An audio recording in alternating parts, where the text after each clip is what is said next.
कल्कि पुराण एक उपपुराण है जिसमें भगवान विष्णु के 10वें प्रमुख अवतार कल्कि अवतार के बारे में बताया गया है। विष्णु पुराण में भी भगवान कल्कि की जानकारी दी गई है।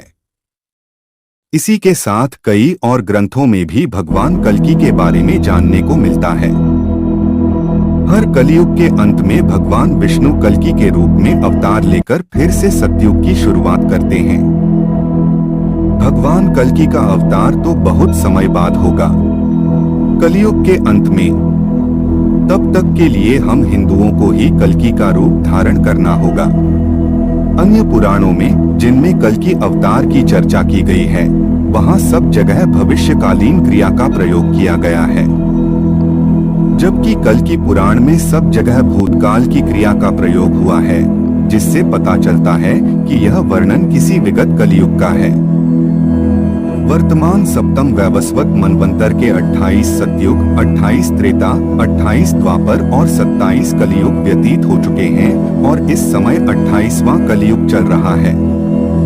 द्वापर के अंत में जब राजा परीक्षित का राज था, तभी से कलि ने अपना प्रभाव दिखाना शुरू कर दिया था।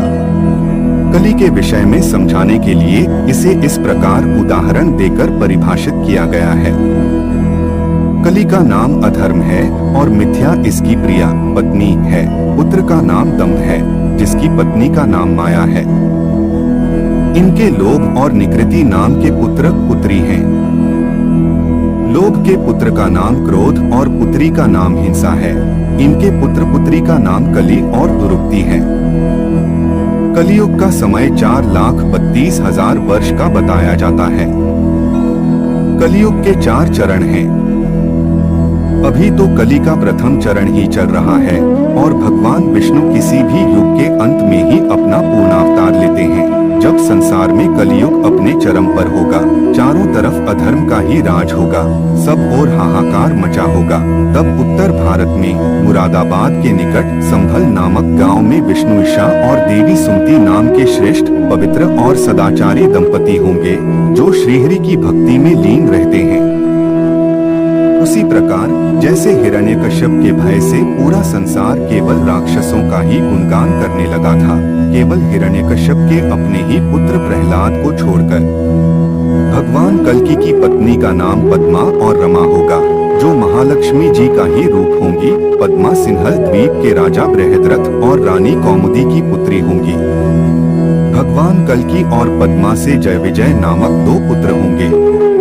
वहीं कल्कि और रमा से मेघवाह और बलाहक नाम के 2 पुत्र होंगे।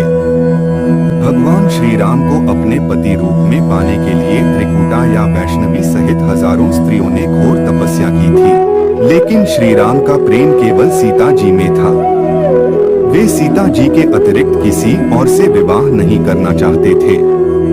अतः उन्होंने उन सभी स्त्रियों को द्वापर युग में श्री कृष्ण के रूप में अपनी पत्नी कहलाने का वरदान दे दिया था। वहीं त्रिकुटा यानी वैष्णो देवी की तपस्या और भी ज्यादा बड़ी थी।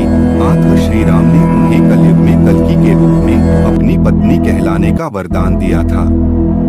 सतयुग की स्थापना। भगवान कल्कि जब हरिद्वार जाएंगे, तब उन्हें वहां वामदेव, अत्रि और वशिष्ठ आदि महर्षियों के भी दर्शन होंगे। ये सभी महर्षि आज भी अदृश्य रूप में पृथ्वी पर तपस्या कर रहे हैं, जिसका जिक्र रामचरितमानस में भी मिलता है। भगवान कल्कि के आगमन पर ये सभी ऋषि फिर से अपनी प्रकट अवस्था में आ जाएंगे।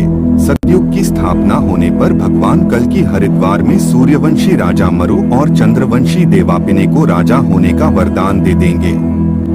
भगवान कल्कि के अश्व का नाम देवदत्त होगा, जिस पर आरूढ़ होकर वे राजाओं के रूप में छिपकर रहने वाले पृथ्वी पर सब जगह फैले हुए दस्युओं, पापियों, दुराचारियों और मलेच्छों का संहार करेंगे।